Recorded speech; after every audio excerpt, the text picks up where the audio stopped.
किसी ने बहुत कमाल की बात कही है, इस दुनिया में सबसे भारी चीज़ मतलब होती है। ऐसे ही निकल जाए वैसे कौन सा भी रिश्ता हल्का हो जाता है। तो नमस्कार दोस्तों, मेरा नाम है प्रकाश और मेरे यूट्यूब चैनल पे आप सबका स्वागत है।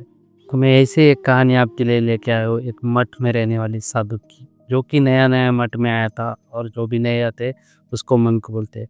उसका कुछ पहले वाला जीवन खास नहीं गया था, जो बचपन था वो भी खास नहीं गया था। उसकी वजह से उसने एक चूज़ किया था कि मैं अलग राह पे जाऊँगा, तो उसने सोचा था कि मैं साधु बनना चाहता हूँ। उसकी पास्ट की वजह से उसको उधर भी सब चीज़ें गलत ही लग रही थी, जो भी काम करता था, जो भी सामने देखता था, हर चीज़ें उसको गलत लग रही थी। क्योंकि उसके पास्ट में उसने बहुत गलतियाँ की थी, कुछ फैमिली इश्यू हुए थे, कुछ बाकी भी चीज़ें हुई थी, उसकी वजह से वो काफ़ी टेंशन में रहता था। वो होने के बाद वो मठ में आ जाता है कि एक चलो अलग राह पे चलते हैं। इधर आने के बाद भी उसको सब गलत-गलत लगता है। तो वही चिंता में रहता है, अगर यहाँ पे है तो यहाँ भी सब गलत है, मैं वहाँ पे था वहाँ भी सब गलत है। तो उसी टेंशन में वो लगा रहता था। वो बहुत सोचता था, सोचते-सोचते हर टाइम वो अलग टेंशन में रहता था। तो उसको ओवरथिंक की बीमारी थी। जितना भी वो ओवरथिंक करता था, उस हिसाब से उसके दिमाग में वो चीज़ें दौड़ती थी। इसकी वजह से वो काफ़ी टेंशन में रहता था। एक दिन वो सोचता है कि चलो यार, ये सब बातें मैं गुरुजी को बता देता हूँ। तो वो बातें सब गुरुजी को बता देता है। उसके बाद वो उनसे बात करता है और उनको बता देता है कि गुरुजी, मैं ये बातें बहुत मतलब सोच-सोच के परेशान हो गया हूँ। कुछ मेरे पुराने दिन भी अच्छे नहीं गए थे, जो पुरानी बातें मैं अभी तक बोल नहीं पा रहा हूँ। ओवरथिंकिंग में मैं उस चीज़ों में डूबता ही जा रहा हूँ, डूबता ही जा रहा हूँ। आप मुझे प्लीज़ ऐसा कुछ बताइए कि मैं इन चीज़ों से बाहर आ सकता हूँ और आने के बाद मेरी ज़िंदगी और भी अच्छी बन सकती है। गुरुजी थे, जो साधु थे, वो मठ के बाहर उसको लेके आते हैं और बताते हैं कि देखो, यहाँ पे आगे एक चोटी पे तुम्हें जो झोपड़ी दिखाई दे रही है, वहाँ पे हमारे मेन महात्मा रहते हैं कि वो तुम्हें हर चीज़ का सलाह दे सकते हैं। तुम्हें वहाँ पे जाना पड़ेगा और वहाँ जाने के बाद तुम्हें तुरंत ही उसका असर दिखेगा और तुरंत ही उन चीज़ों से तुम बाहर पड़ सकते हो, लेकिन तुम्हें वहाँ पे जाना ही पड़ेगा। उसके बाद वो गुरुजी से बोलता है कि मैं मेरी यात्रा अभी प्रारंभ करना चाहता हूँ, मैं अभी निकलना चाहता हूँ, क्या मैं जा सकता हूँ? तो गुरुजी बोलते हैं, हाँ ठीक है, तुम जा सकते हो, कोई प्रॉब्लम नहीं। तो आग तो गुरुजी उसको आज्ञा देते हैं और वो निकल पड़ता है। वो चलते उस चोटी पे पहुँच जाता है। वहाँ पे पहुँचता है तो वो देखता है कि वो तपस्या में लीन थे। उनकी तपस्या होने के बाद वो इसके ऊपर ध्यान देते हैं और पूछते हैं कि कहाँ से आए हो? क्या प्रॉब्लम है? क्यों आए हो? इन सब चीज़ों के बारे में पूछ के होने के बाद ये खुद बोलता है कि महात्मा जी, मैं बहुत परेशान हूँ। मैं ओवरथिंकिंग की वज़ह से अब कुछ नहीं सोच पा रहा हूँ।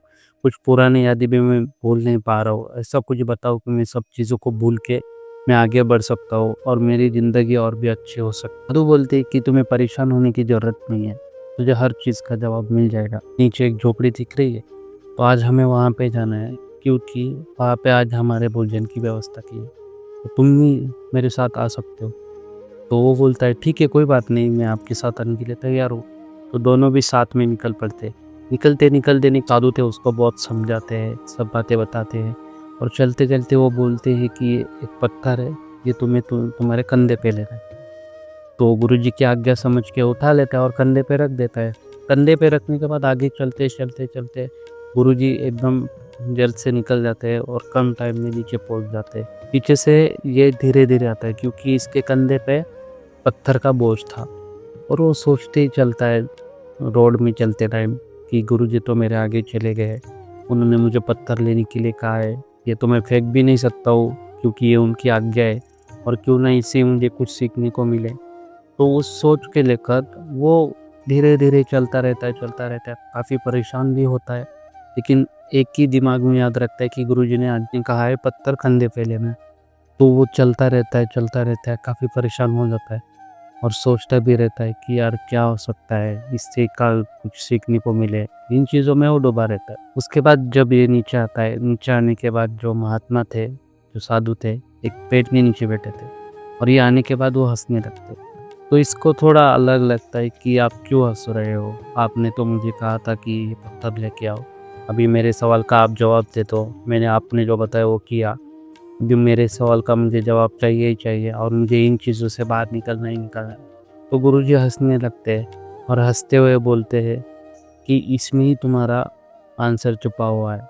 वो बोलते हैं, कैसी रही तुम्हारी यात्रा? तो ये बोलता है, कहाँ यात्रा? कैसी यात्रा? ये तो मैं आते समय ही सोच रहा था, ये क्या मुसीबत आपने मेरे साथ दी है, ये पत्थर लेके मुझे आना है, ना मैं इसको फेंक सकता हूँ।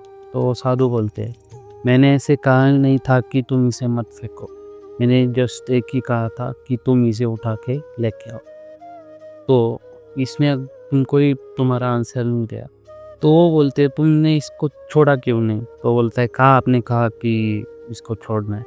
तो बोले मैंने बस एक ही कहा था कि इसको उठाना है। तो वो तुम्हारे पास दिमाग में चाहिए था कि इसको रखना है या उतार देना है या कुछ दूसरा करना है। मैंने बस एक ही कहा था कि इसको उठा लेना है। तो एक ही बात बोलती कि बेटा यही तुम्हारी जीवन की कहानी है कि जो पत्थर तुमने लाया था वो पत्थर तुम्हें छोड़ना चाहिए था या रख देना चाहिए था या कुछ करना था, वो तुम्हारे हाथ में था। मैंने बस एक ही कहा था कि उसको उठाना है। वैसे ही जीवन की कहानी है। अगर तुम आगे जा रहे हो तो तुम्हारे ऊपर डिपेंड है कि तुम्हें कौन सी चीज़ें साथ में रखनी है और कौन सी चीज़ें वहाँ पे छोड़ देनी है या फेंक देनी है। तो ये चीज़ों का सबसे आसान तरीका है। जो पत्थर तुम लेके चल रहे थे वो पत्थर का कितना बोझ तुम्हारे कंधे पे था, लेकिन जो मैंने बोला था तुम एक ही सोच में थे कि इसको रखना नहीं है, बस इसको लेके जाना है। वैसी जीवन की कहानी रहती है। अगर तुम्हारे सारे दुख, तुम्हारी जो भी ओवर थिंकिंग है, जो भी विचार करते हो, अगर तुम्हारे कंधे पे लेके चलोगे तो तुम इससे बाहर नहीं निकल सकते। जितना तुम वहाँ पे छोड़ दे सकते हो, जितना तुम फेंक दे सकते हो, वहाँ पर ही अच्छा है। और जितना आगे चल सकते हो अपने कंधे एकदम खाली रख के चलो, 100% जीवन में आगे बढ़ते जाओगे। तो यही जीवन की था। तो दोस्तों इससे यही सीखने को मिलता है कि आपके जीवन में भी अगर कुछ ऐसी चीज़ें हैं कि जो आप भूल नहीं पाते, जब कुछ ओवर थिंकिंग की वजह से वही चीज़ दिमाग में आती है, तो वो चीज़ें छोड़ दो। वो चीज़ें छोड़ने के बाद आपके चेहरे पे एक मुस्कुराहट आएगी और आपका जीवन और सुखमय बनेगा। तो उम्मीद करता हूँ आप सबको ये वीडियो अच्छा लगा होगा। अगर वीडियो अच्छे लगे तो वीडियो को लाइक करना, चैनल पे नया तो चैनल को सब्सक्राइब करना। मिलते हैं जल्दी ऐसे नई वीडियो में, तब तक के लिए धन्यवाद।